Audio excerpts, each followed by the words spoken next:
अब एक नया कंपनी शुरू करते हैं, क्रिएट कर रहा हूं।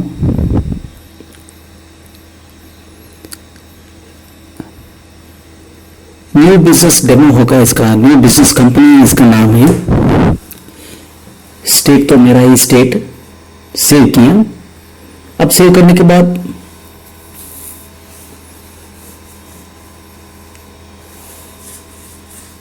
अब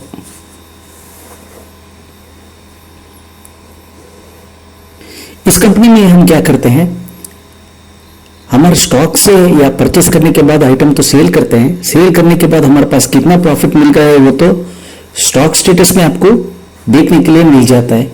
उसी का स्किल कोडिंग के बारे में इस कंपनी में हम सीखने वाले हैं। अब कंपनी तो क्रिएट हो रहा है। Generally I don't keep any password for this companies, so for super user settings I don't want any super users for this company. So generally this company will not have any password. You can provide password as you need. Here I don't use any password for this company. So after the creation of the company, I am going to create masters. First I am creating a master by name. यहाँ तो एक master create कर रहा हूँ. Creating a master by name, diesel filter half liter. If you want to provide any additional information, you can provide that, and even you can get that all the additional item informations at stock report by using SQL coding. So I am not going to show that. ये मैं आपको नहीं दिखा रहा हूँ, already मेरा previous videos में है। इसको ग्रुप में मैं ले रहा हूँ, 18% में लिया। यह अब सेव किया। यहां तो एमआरपी डाल चुका हूं मैं, यहां पार्ट नंबर डाल चुका हूं। बाद में आइटम लिस्ट चेक करने का टाइम में I don't feel that part number is needed for me here, so I am going to remove all that part numbers. If you want part numbers you can provide part numbers, but I am not going to provide any part number here. So the product name is Symphony Horn. It's coming under the group Horns. अब tax category यहाँ तो 18% लेता हूँ। MRP don't want MRP because it's a demo project. 3.00 into 18 tyre dragon. ये dragon एक TVS का tyre का model है। वो बहुत फेमस मॉडल था in the year 2013 and 14, around 2013 and 14। The category I am taking, ये मुझे एक्चुअली पता नहीं है कि ये 18 है या 28 में है, पता नहीं है, but I have taken as a demo under 18% category, 28% category. See now there are 3 items and I am removing that alias name because I don't want any part number to be added here as it's a demo project. In your case, if you want that part number, you can add. So now after that, I'm coming to display. Here I'm creating a shortcut for my SQL query. This is Control Shift F2. This is my favorite shortcut. So I'm creating that shortcut here. After creating the shortcut, I'm going to add a purchase invoice. Name is dummy. Supplier name is dummy, voucher number is dummy. You can put your actual voucher number to test it. आप use करने के लिए आपका voucher number, party का number, supplier का name. अब F3 दबा दिया। F3 दबा के I create a sundry debtor by name supplier 1। If you want to fill in further details, you can fill in, but I don't need that further details at supplier invoice level. So now we have the parts. So I am entering any value. So I think that is not necessary. Some value randomly. These are the approximate values. These are not the real values. These are all approximate values. आपको सिखाने के लिए बस 65 rupees. आप simple horn कितना लेता हूँ मैं, 2 पीस, 500 रुपीस ईच। अब इसमें CGST ऐड नहीं हुआ तो दोबारा ऐड करना पड़ेगा। अब दोबारा आइटम का नाम पर क्लिक कर देता हूं। Yes, everything is alright here. Now after clicking that I will press enter. Now that is charged, CGST amount charged. Now I'm going to save this invoice. So I'm going to create one more product by name Belt TC. मैं यहाँ इसको general रूप में लेता हूँ। I am fixing it under general name and that belt तो हो गया, 4 पीस अंदर ले लिया। So I am here also, yes, you have to go back no belt TC, have to press enter and then I have to press enter, quantity 4 piece. Now I have to press enter. After pressing the enter, this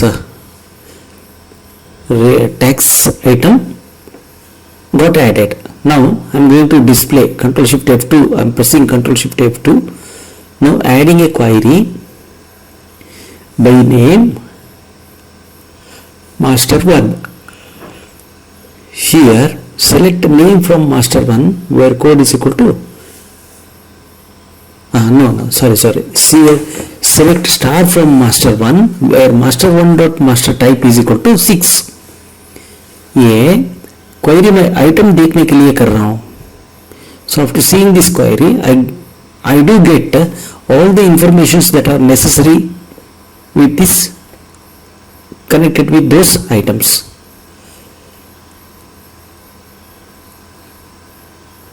master1 dot name कमा master1 dot code कमा, अब मैं इतना तो आपको दिखा रहा हूं क्योंकि हर एक आइटम का नाम के साथ उसका कोड क्या है वो तो दिखता ही यहाँ पे। देखिए, I am having the names, item names, and now I am putting a comma mark. I am going to write master1 dot CM8. I want this CM8. I got the value of this CM8 and now I am taking this CM8 and getting the GST percentage of this particular product. How do I do it? What do I do it? ये क्या कर रहा हूँ? So already I have CM8 is there. So select, हाँ इतना तो है ही, master1 dot CM8. Okay, we got the codes from master1 table now. Now I am going to write a subquery. Select M2. Select M2 dot, what is this? M2 dot master code. Why I need that? I don't need it. यहाँ एक mistake हो चुका है, यहाँ एक mistake हो चुका है, मैं ये गलत हो चुका है। See, this entire query is wrong. That entire query is wrong. See, so again I came back to the same position. Instead of that master code, I have to write M2.D2. Yes. See, again I have made a mistake. Instead of M2.master code, I have to write M2.D2. D2. Okay, see, now you can see the GST percentage of corresponding items. See, belt TC का GST rate है 12%. So, by writing a subquery, if I make a small mistake, I won't get that needed result. Up the first query I wrote only to show you how to get the GST percentage. Now I am going to a different table by name daily sum, and I am referring that table by the name DS. See, where DS dot master type is equal to 6 and DS dot master code 2 is greater than 0. का meaning क्या है? मुझे सिर्फ item का details चाहिए and master code 2 गोडम का name. सो गोडम का कोड कहां 0 से ज्यादा है। See, now I got answer here. See, now first I want to get the quantity purchased and quantity rate available. अब यहां लिखता हूं ds dot CR1 from drill some where and. अब इतना तो लिख दिया, लिखने के बाद ये रेट क्या होता है। अब I'm going to create one more item, lift from kicker Tata. ये जनरलाइज आइटम, आप कंपनी का नेम गेम वो मास्टर ऑप्शनल फील्ड्स में भी आप डाल सकते हो, मास्टर डिस्क्रिप्शन में भी डाल सकते हो। So what is going to happen now is there is one more item which is the fifth one.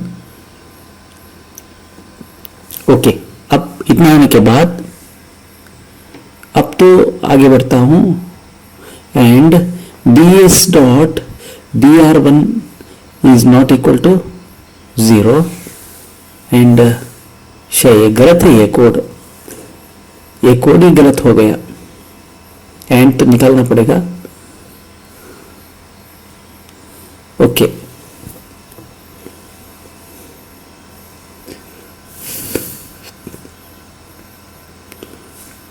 तो अब आ गया। सो आई गॉट 4 आइटम्स। अब क्या करना पड़ेगा,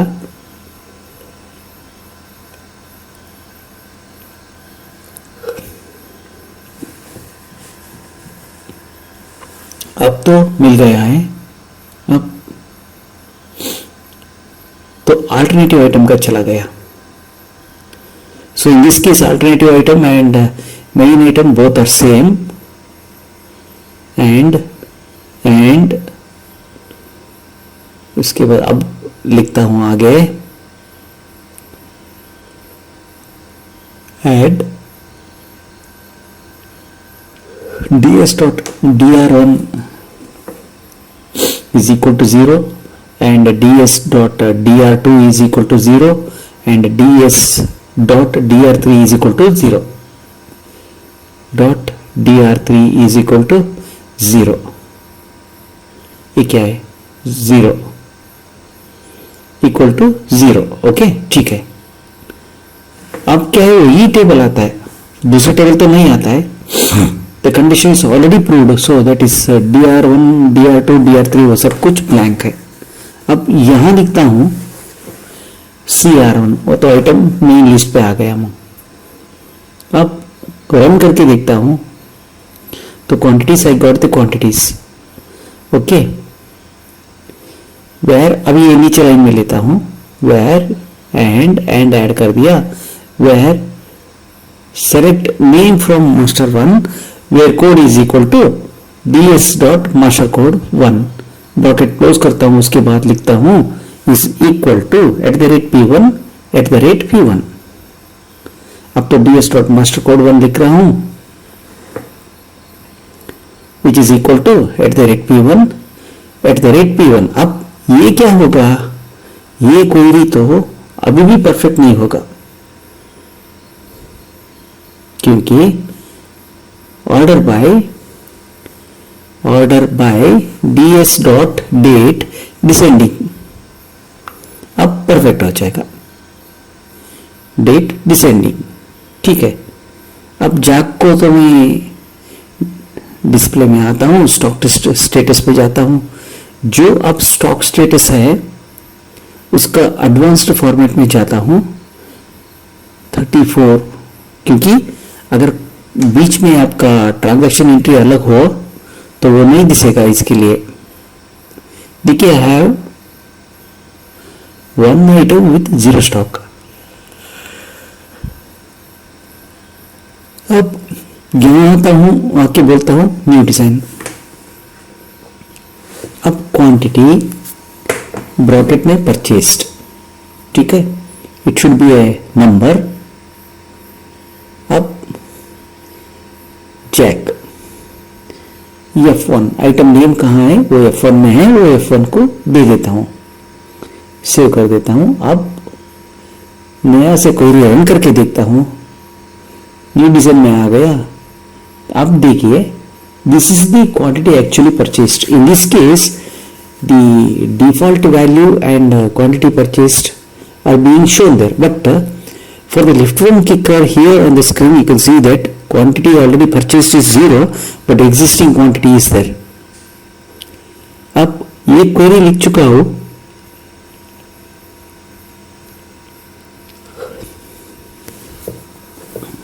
ठीक है। अब JAK2 में ds dot d4 divided by ds dot cr1, क्योंकि ये जो परचेस रेट है इसमें थोड़ा गलत है, D4 ही बस। अब क्या आता है, अब देखिए 350 रुपीज, ये पूरा ठीक है रेट, ये ठीक है देखने के लिए हम जाते हैं purchasing wise and we compare the value that we have seen here on the screen, these values are same, so that is also same. अब क्या हुआ, JAK2 में हमें GST परसेंटेज तो नहीं मिला। अब एक कॉमा डालता हूं, अब एक सबको ही लिखता हूं, पहला select master1 dot cm8 from master1 where code is equal to ds dot master code 1। क्यों ऐसा लिखा हुआ, क्योंकि अभी जो आइटम का नेम है, इसका नेम का master1 टेबल से cm8 को मुझे चाहिए, cm8 चाहिए, इसके लिए ऐसा लिखा है, select master1 dot cm8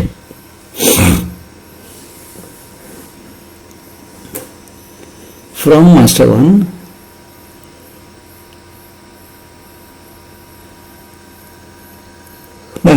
where code is equal to ds dot master code 2।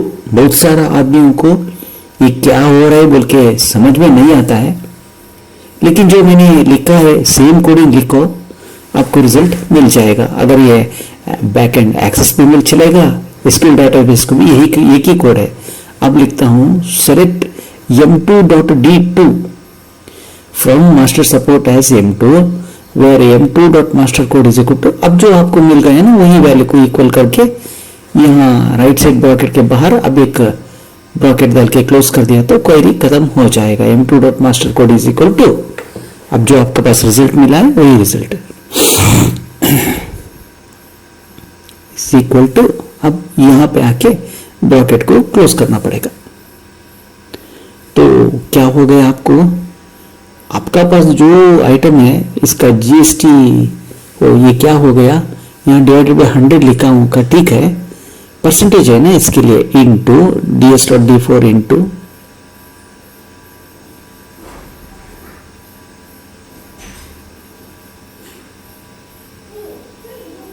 अब देखिए परसेंटेज भी आपको दिख रहा है, आप डिवाइड करने के बाद ऐसा हो जाएगा। यहाँ तो I will multiply that ds4 by this value, so now this is the taxable amount I got. Now अब क्या कर देता हूं, प्लस ds.d4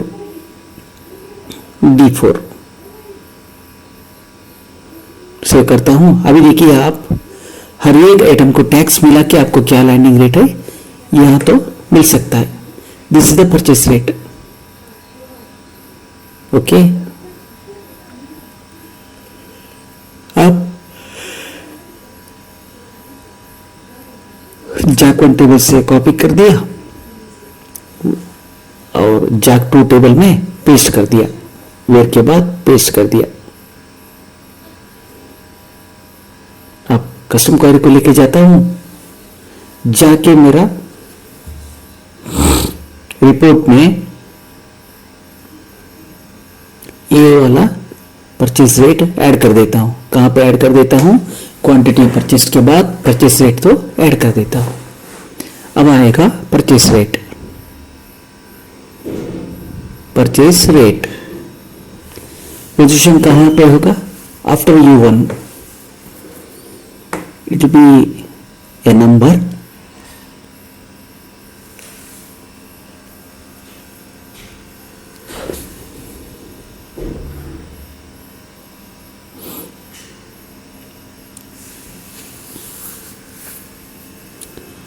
आफ्टर U1 ये तो नंबर में लेना पड़ेगा।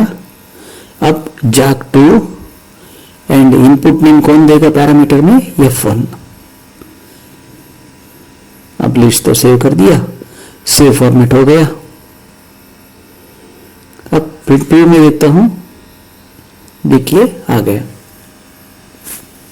सिंपली और मुझे 590 रुपीज को नेट लैंडिंग हो गया, टायर तो हो गया 2304। अब दूसरा कोई भी लिखना, अब एक सेल इनवॉइस डालना पड़ेगा, कोई रेट को आपको डाल लो।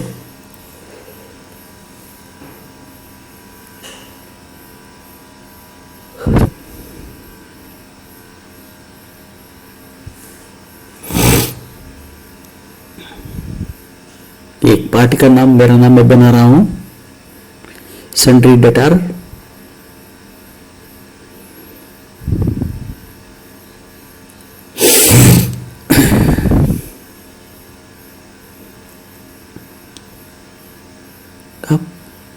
अब तो मुझे कितना रेट को आ चुका है वो पता नहीं है।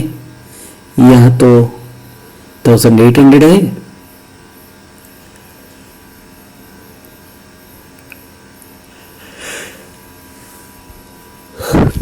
यहाँ तो 1925 बोल के लिखता हूँ। अब सेव कर देता हूँ।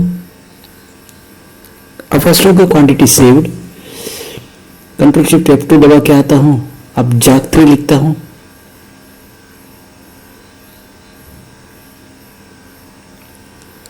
जाक 3 लिखता हूँ।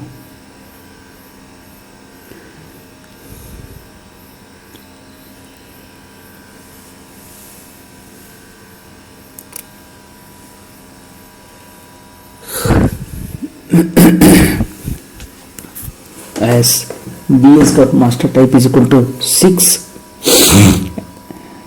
and ds.master code 2 greater than 0, क्योंकि आइटम खरीदा है, जो मास्टर कोड गोडम का वैल्यू होगा वहां पे ही चले जाएगा। अब dr1 तो पता है,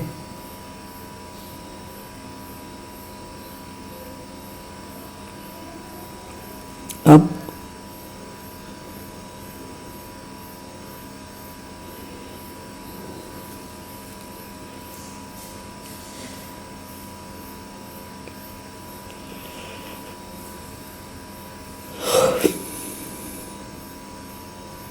जाक 3 में आ गए।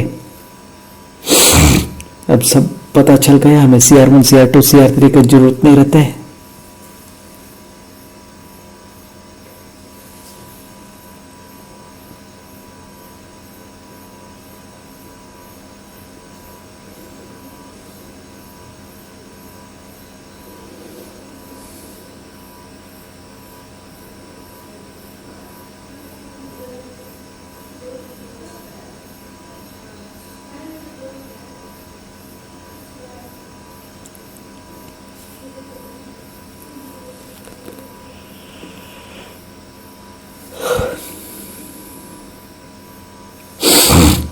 ds.cr1 is equal to 0, ds.cr2 is equal to d0 and ds.cr3 will be equal to 0, क्योंकि मुझे वो CR1 CR2 CR3 का वैल्यूज जरूरत नहीं है।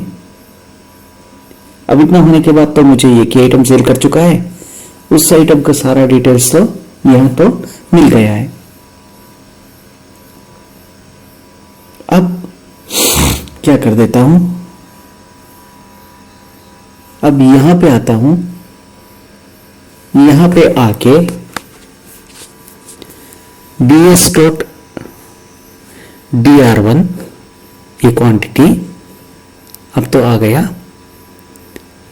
वेयर में एक एंटर दबा के एंड लगा देता हूं, उसके बाद वो भी हो गया, वही तो सेम वैल्यू आ जाता है।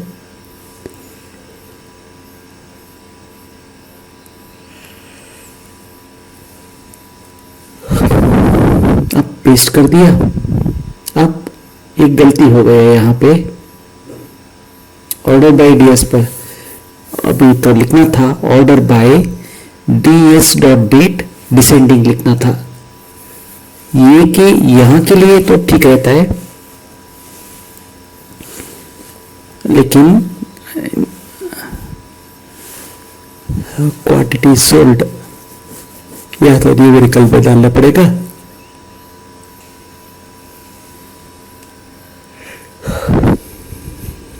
F1 सेव हो गया।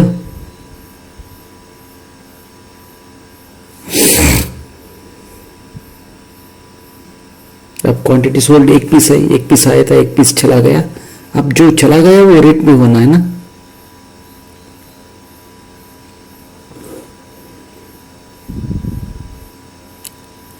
अब ये पूरा सेव रहता है। जाग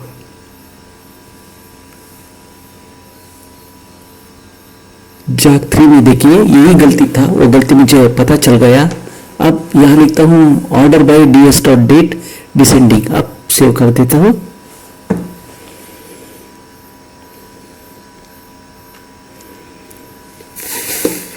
जाग 4, हाँ ये सब ठीक है, but instead of taking that वो हटा देता हूं। अभी हटा के मुझे अब ये टेस्ट करना है ये कोई भी सही है या गलत है। नहीं, ये गलत होगा क्योंकि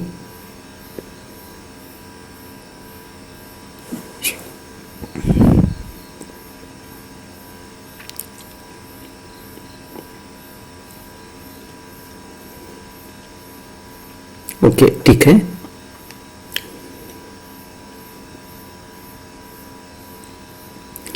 न्यू डिजाइन में अभी एक नया कॉलम ऐड कर देता हूं,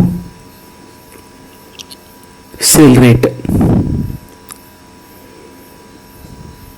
अब सेल रेट तो जाग 4 input parameter will be F1। तो मतलब क्या है, जैसा आइटम का नाम बढ़ते ही जाता है हर एक नाम को पैरामीटर बोल के रहता है। अब देखिए क्वांटिटी नहीं आया,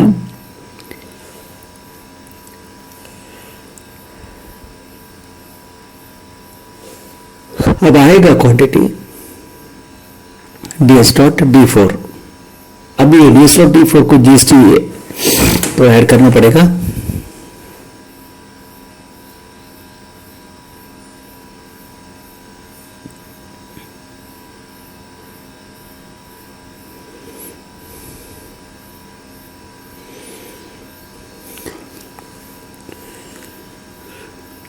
select,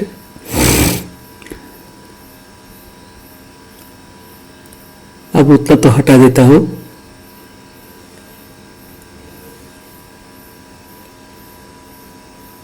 select master 1.cm8 from master 1 where code is equal to where master 1 dot code is equal to ds dot master code 1।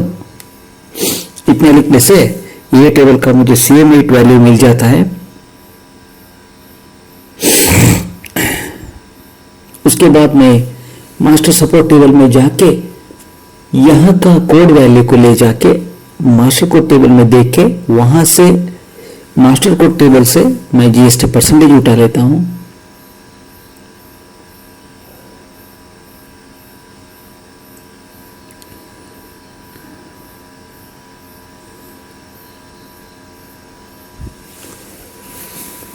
अब देखिए M3 बोल के बुलाया, कोई फर्क नहीं पड़ता ही ज्यादा। Master dot support as M3 where M3 dot master code is equal to जो फर्स्ट सब क्वेरी था उसका रिजल्ट वहां पे मैच हो गया।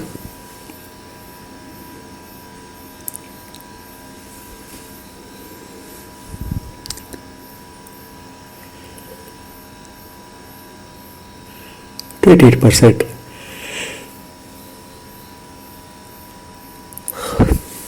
अब मल्टीप्लाई करने के लिए D4 इंटू स्टार सारा divided by 100 plus ds dot D4। अब इतना करने के बाद ये भी 2304 आ गया। इसके लिए क्या गलती था,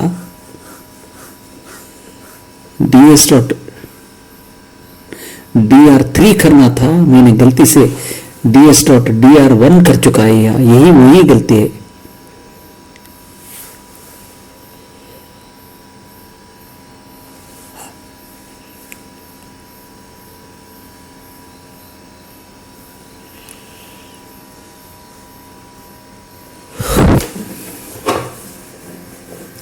ds.dr3 करना है। अब चेंज कर देता हूं उस क्वेरी को।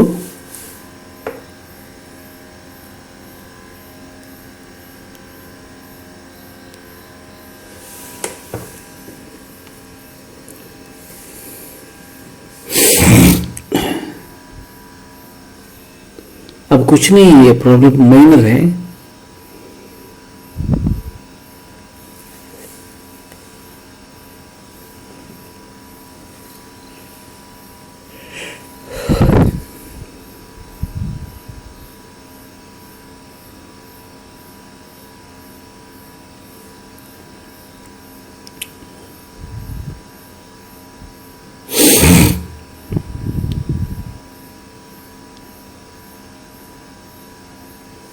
बस उतना ही, ds/dr3 इतना ही करना था, उतना कर दिया। अब now after doing that there is no dr4, so adding that this value I am getting more than purchase rate. See, now I got 2464.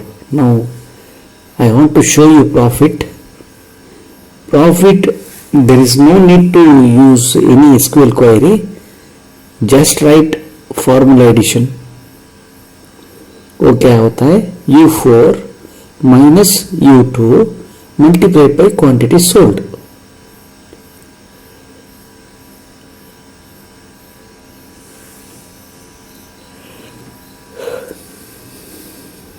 अब सेव कर दिया। सेव करने के बाद अब देखता हूं, अब मुझे प्रॉफिट 160 रुपया मिला। अब एक दूसरा सेल बिल ऐड कर रहा हूं। बेल्ट टीसी में आया, यहां से 3 पीस लेता हूं।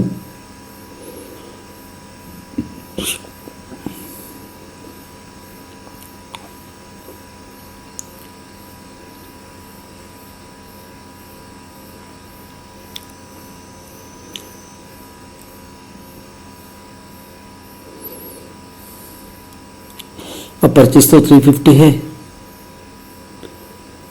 410 डाल दिया यहां पे।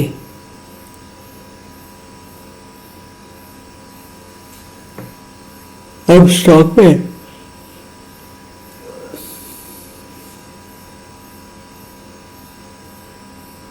अब देखिए, अब आ गया। चलो ठीक है, अब 2900 इतना तो आ गया। अब भी चेंज करना पड़ेगा, इसको डिवाइडेड बाय क्वांटिटी करना पड़ेगा।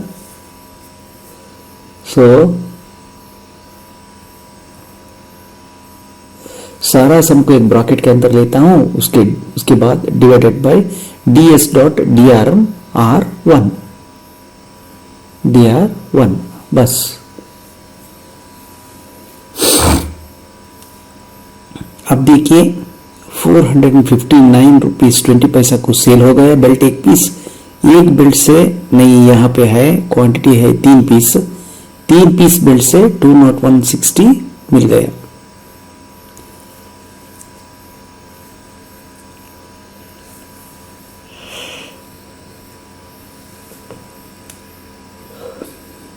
अब ये तो यहाँ पे ये कोडिंग आप कंटिन्यू करते गए तो ऑटोमेटिकली आइटम का हिसाब से आते ही जाता है बस।